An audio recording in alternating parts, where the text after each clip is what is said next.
Magandang araw mga katagay, RP Gaming here para sa ating Ragnarok Origin Global Content. Sa video na to ay una nga natin sinubukan ang Spear type build ng Rune Knight. Quick video lang para dun sa stats saka skill build. Pero bago ang lahat, intro muna. Let's go. Yeah. I'm like an addict, do I gotta have it. I ain't even playing, got a really bad habit. If it moves, gotta grab it. Fuse like a magnet, lose, won't have it till I'm doomed in a casket. I ain't playing, got a weird. So yun nga mga katagay, kumusta na kayo? Medyo matagal-tagal din tayong hindi nakagawa ng content kasi nga naging busy tayo sa totoong buhay. At inaantay talaga natin lumabas tong Arke para makapag-experiment tayo ng iba't ibang build. Sa awa ng Diyos, lumabas na rin yung Arke. Ang naging problema lang talaga natin is ang dami ng event. So ang dami natin gagawin, nakakahilo, nakakadagdag stress. Pero sulit naman yung pag-aantay kasi ang laan naman talaga ng dinagdag sa power. Saka ang sarap gamitin na itong Rune Knight, ang lakas niya bumawas. Kung mapapansin nyo, nandito ako sa Clock Tower Manager.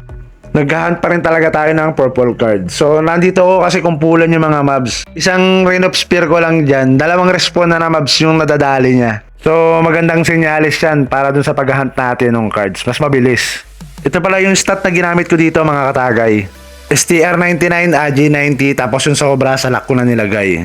4 PBE lang pala yung build natin sa ngayon mga katagay. Pero bukas o sa makalawa baka gumawa ako ng PVP na spear. Ito naman yung details pero mababa pa rin naman yan.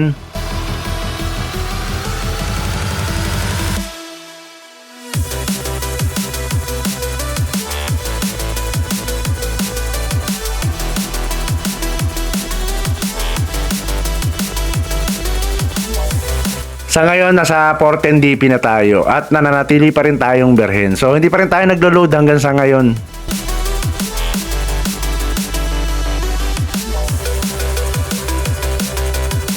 Ito naman yung skill build na ginamit natin. 4 PBE lang to ah.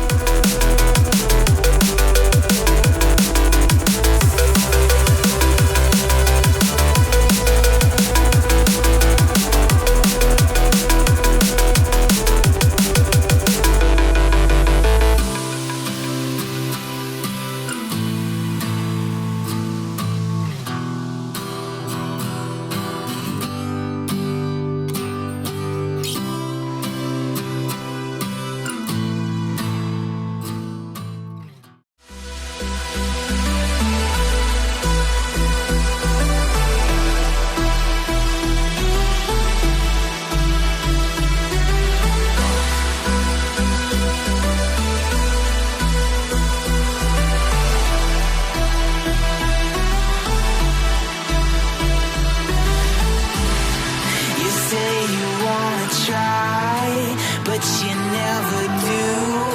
Sugar, there's a reason why we lose. You say you wanna cry, but you never do. Sugar, there's a reason why we lose.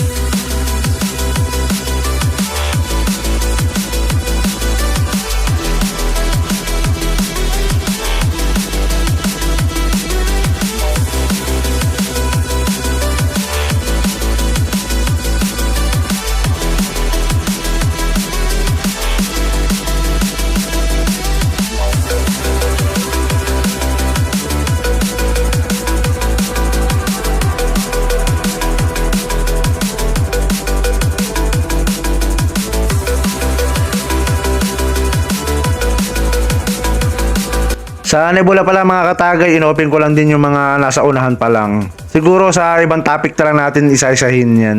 Dito naman sa Nexus, madali lang naman to. So magkoconnect-connecta lang naman kayo. Tapos pinalabas ko lang talaga tong si Robus para pampatigas.